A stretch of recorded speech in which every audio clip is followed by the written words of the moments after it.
আসসালামু আলাইকুম বন্ধুরা, আপনারা কেমন আছেন? আশা করি ভালো আছেন। আজকে আবার আর একটা রান্না লইয়া আইছি, মানে সস বানাইলাম। তাই এই সসটা কেমনে বানাইলাম, কিরম বানাইলাম, এই যদি জানতে হয় সম্পূর্ণ ভিডিওটা দেখতে হইবে। টমেটো আমি কাটতে লইছি, চুলায় একটু কড়াইতে হালকা পানি দিয়ে আমি টমেটোগুলো দিয়ে দিলাম। এবার সিদ্ধ করুন, এখন হরা দিয়ে দিতে আসি, সিদ্ধ করুন। এরম আমরা টমেটো সস বাসায় বানাইলে আর কেনা লাগবে না। আর এই সস আমি সারা বছর বইরা ফ্রিজে রেখে খাইতে পারবেন।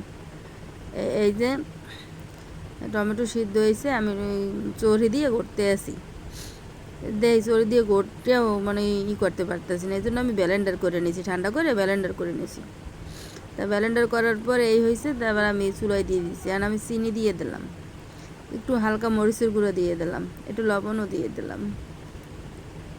এখন জাল দিতে হইবে ভালো করে, বুঝছেন?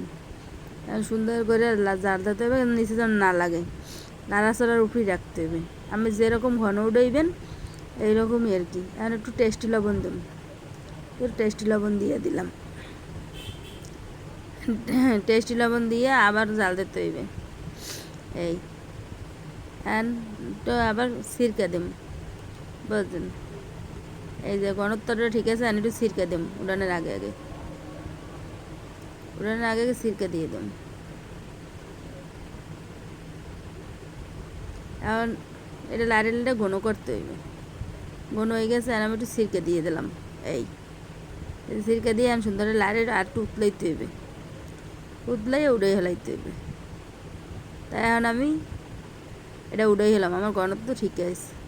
এখন আমি এই বয়মে ভরতে আছি, এই দেখেন এটা বয়ম লইছি মুচ্ছে সুন্দর করে এটার মধ্যে। এখন এটা আমি ফ্রিজে থুয়ে দীর্ঘ 6 মাস বই খাইতে পারবো, যে কালে লাগবে এই কালে নামাই নামাই ব্যবহার করতে পারবো।